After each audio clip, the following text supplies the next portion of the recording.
Xin chào tất cả các bạn đã quay trở lại với kênh của Văn Hóng Lazada. Và hôm nay chúng ta tiếp tục quay trở lại với series review các cái sản phẩm và đặc biệt là cho mùa hè này. Và mình nghĩ rằng đây là một cái sản phẩm hết sức cần thiết đối với chúng ta vào những ngày hè và đặc biệt vào cái mùa du lịch như này. Một cái sản phẩm hết sức là cần thiết và nó cũng hết sức là đơn giản. Hãy xem nó là cái sản phẩm gì.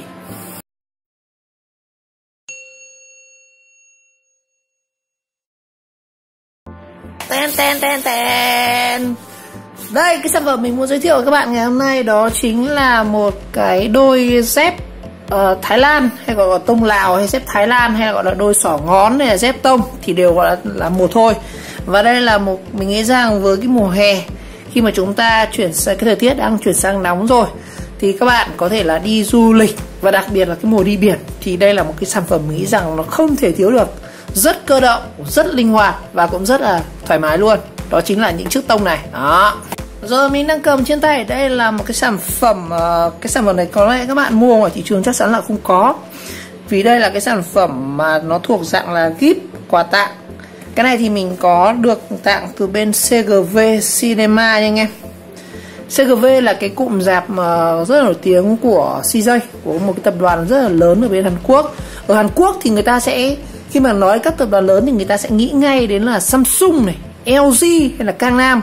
Nhưng mà CJ thực sự nó cũng là một trong những tập đoàn cực kỳ lớn ở Hàn Quốc. Và Việt Nam thì có lẽ người ta sẽ nhớ nhiều đến CJ với CGV. CGV chính là một trong những cái cụm rạp lớn nhất tại Việt Nam hiện nay. Việt Nam hiện nay thì có CGV này, có BHD này, một số các cái cụm rạp khác, nhưng mà CGV đang là top. Rồi, mình có một cái sản phẩm quà tặng đến từ CGV nhá. Nên cái sản phẩm này thì có lẽ là sẽ không có link mua. Cái này thì hôm nào mình sẽ làm một cái giveaway tặng cái đôi tông này cho bạn nào đó, sẽ là một cái sự kiện. Rồi, hôm nay chúng ta sẽ review cái đôi tông của CGV nha. Rồi, ưu điểm của tông khi mà chúng ta sử dụng đó chính là nó rất nhẹ, rất cơ động và đi rất là thoải mái. Và thường nó sẽ phù hợp với rất là nhiều cái địa hình, như là đi đường bộ này, đi biển này. Nó có một cái nhược điểm mà mình nghĩ rằng có lẽ là cái món tông nào nó cũng có, đó chính là đi rất là trơn. Thực ra đi ra tông này rất là trơn luôn anh ạ. Nhưng mà được cái là nó thoải mái. Và có một cái đặc điểm nữa khi mình sử dụng những cái chiếc dép hai ngón thì đó chính là mình rất hay bị đau hai cái ngón chân nhá. Tại hai cái này nó kẹp vào cái ngón cái và cái ngón giữa ấy, rất là đau. Rồi, nên là mình cũng thực ra mình cũng không đi tông nhiều như ngày xưa. Còn hồi sinh viên hay là cái hồi đi học thì cứ quẹt cái tông này đi khắp mọi miền Tổ quốc luôn. Rồi, bây giờ mình sẽ giới thiệu về cái sản phẩm này. Cái này thì là cái sản phẩm tông của CGV Cinemark này. Mà đằng sau chúng ta cũng sẽ có cái logo của Cinemark nha. Về họa tiết mà trước khi mở hộp ra thì chúng ta sẽ thấy rằng cái đôi tông này thì được bọc trong một cái chiếc túi zip. Đó. Túi zip, cái túi này hay được áo mưa á. Đó. Và cái size của đôi tông mình đang cầm trên tay này nó là size 41 nha anh em. 41 này có lẽ là sẽ phù hợp với chân của nam nhiều hơn. Các bạn nữ chắc là chỉ đi từ 39 trở xuống thôi. Cái cỡ 41, 42 này dành cho các bạn tông dép tông của nam nhá. Rồi, chúng ta sẽ thấy rằng cái tông này thì nó có họa tiết là màu xanh đen và có thêm điểm là cái quai vàng, khá là chất lòi. Mà đằng sau thì chúng ta sẽ có là cái gân của cái tông này. Đây là cái vân của tông này. Mình nhìn thấy thì cái vân này thì có lẽ là sẽ phù hợp các bạn cái tông này đi trong nhà. Chứ nếu mà đi ở những cái đường mà nó trơn thì cái này nó cái gân của nó rất là ít, nên đi nó bám đường nó sẽ rất là kém luôn. Và đây cái này thì nó sẽ ghi luôn cái thông số của đôi tông này là 41 42 nhá. Như vậy bạn nào chân từ 41 42 sẽ đi vừa, mặc dù đây nó chỉ dán là cái 41 thôi. Và cũng có một cái chi tiết đó là nó sẽ ghi chúng ta bên trái bên phải. Thực ra cái này mình nghĩ rằng không cần thiết lắm. Xỏ chân vào thì biết chân trái chân phải thôi, tại vì nó có một chiều mà. Rồi, bây giờ mình sẽ mở ra, chúng ta sẽ trên tay nhé. Cái này là chỉ bên vỏ bên ngoài thôi. Còn chất liệu chi tiết bên trong như nào thì phải mở hẳn cái này ra, unlock ra. Đó, đây. Đó, đôi tông của CGV. Cái này bị tặng mình lâu rồi, mình cũng chưa có thời gian mình quay video. Rồi. Trước đầu tiên, ôi nó còn dính ở trong này anh em ạ. Đấy, chặt thế. Đấy. Mùi thơm lắm anh em. Mùi dép mới. Đây là hai chiếc tông của CGV, vẫn còn nguyên cái tem của nó này. Cái này là Flywick Falcon 9. Falcon này, cái này chắc là cái thương hiệu lâu. Đó, đây cũng thế này, cái này thì không có gì. V đây. Như vậy với khi mình cầm trên tay cái chiếc tông này thì dưới đế của nó không phải là màu đen mà chính xác nó là màu xanh rêu nha anh em, màu xanh rêu. Đó.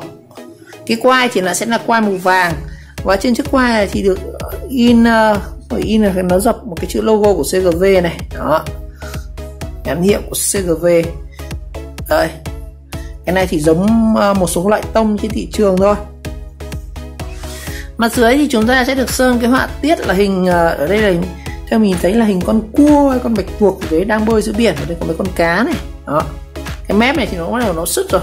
Đó, đây thường là tông mới thì cái lúc đầu mà khi chúng ta chưa đi gọi là chưa đi phiêu bạt giang hồ ấy, thì cái này nó còn khá là dày, chỗ này nó phải dày gần 1 cm, nhưng mà sau thời gian đi chúng ta sẽ bị mòn cái đi, và cái chính xác là cái này những cái dần di này nó sẽ bị mờ đi, và đấy khi các bạn đi đến cái này nó nhẵn thín như này thì các bạn đi luôn thì cực kỳ trơn luôn, và trời mưa thì thực sự đi tông nó là một cái thảm họa, thì cứ phải bép đường này, chúng dám nhấc cho lên sợ nó tuột. Rồi cái trước bên đây là cái trước bên tay left và tay trái này, còn trước tông bên tay phải của mình sẽ có họa tiết là vẫn là hình con cua, đây là con màu xanh, bên này con màu đỏ, đây là con bạch tuộc hay sao. Và bên này thì nó sẽ có là cái hình ngôi sao của CGV, nhưng thực sự khi mà cái họa tiết này khi các bạn đi vào chân người ta sẽ không nhìn thấy những cái này, người ta sẽ chỉ nhìn thấy cái logo của CGV trên này thôi, còn này khi các bạn đi chân là sẽ không nhìn thấy đâu. Đó, nói chung là đây cái trước bên phải này, cái này thì mình thấy nó cũng không khác gì so với các cái tông trên thị trường. Cái tông trên thị trường thì nó rơi khoảng 12.000, 10.000 một đôi, nhưng mà cái này thì nó mang ý nghĩa là về quà tặng, một cái kỷ niệm với CGV. Đó, cho anh em xem này. Rồi bây giờ mình sẽ tiến hành cái đi thử đôi này nhá. Đó, đi thử xem như nào.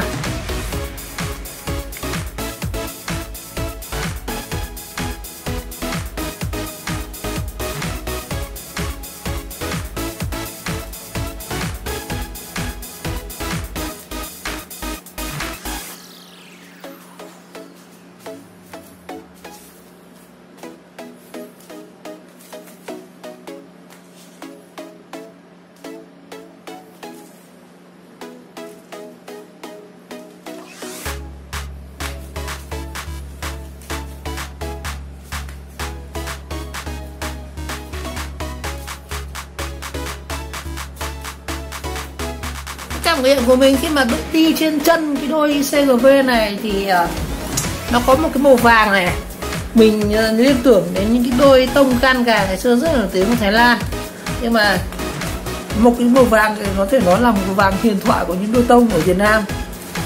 Về cái cảm nhận khi mà đi trên cái đôi tông này thì thực sự thì nó cũng không khác nhiều so với các loại tông mà giá rẻ trên thị trường, nhưng mà với cái họa tiết này cái điểm nhấn lớn của nó đó chính là cái logo của CGV này, YZ ngành mà cho nó các hàng. Đó, cũng khá là êm, và hiện tại thì đôi tông mới lên đi nó còn rất là bám đường, nhưng mà mình chỉ sợ rằng sau một thời gian đi chúng ta sẽ bị kiểu như nó xòe ấy. Đó, tông chỉ có xòe thôi, nhưng mà đi cũng hết sức là sướng chân luôn. Đó, đi rất là êm. Với cái chân mình như này thì đi đúng vừa luôn, cỡ 41 này anh em ạ, cũng vừa luôn này. Cái gót chân thì nó cũng không bị gọi là thừa ra quá nhiều, thực ra mình đi 42 chắc là vẫn vừa đấy. Cái đôi này cũng là vừa xinh với mình, cỡ 41. Đó, bạn nào nữa đi đôi này thì sẽ bị rộng nhá. Rồi, chung là ngon. Rồi, như vậy ngày hôm nay thì mình đã giới thiệu với các bạn về cái đôi tông có lẽ là hàng rất là độc trên thị trường, mua chắc là không có đâu. Tất nhiên thì cũng có sẽ rất là nhiều các cái loại tông ở trên thị trường, nhưng mà với một cái sản phẩm đặc quyền của CGV nha, một cái món quà tặng của CGV, thì mình nghĩ rằng nó cũng có một cái gì đó ý nghĩa rất là lớn. Và mình nghĩ rằng đối với những cái chiếc tông ngày hè như này, đặc biệt là các bạn đi du lịch, đi dạo biển, thì nó hết sức là thoải mái. Chúng ta sẽ có thể có những cái chuyến đi bước trên những con đường khác nhau với đôi tông này, thì sẽ có, mình nghĩ rằng sẽ có những cái trải nghiệm hết sức tuyệt vời. Rồi, một lần nữa cảm ơn các bạn đã theo dõi video clip, và nếu thấy video hay và ý nghĩa thì các bạn nhớ like, subscribe của kênh và chờ đón các video tiếp theo. Chúng ta sẽ có những review các cái sản phẩm khác. Ok, xin chào và hẹn gặp lại.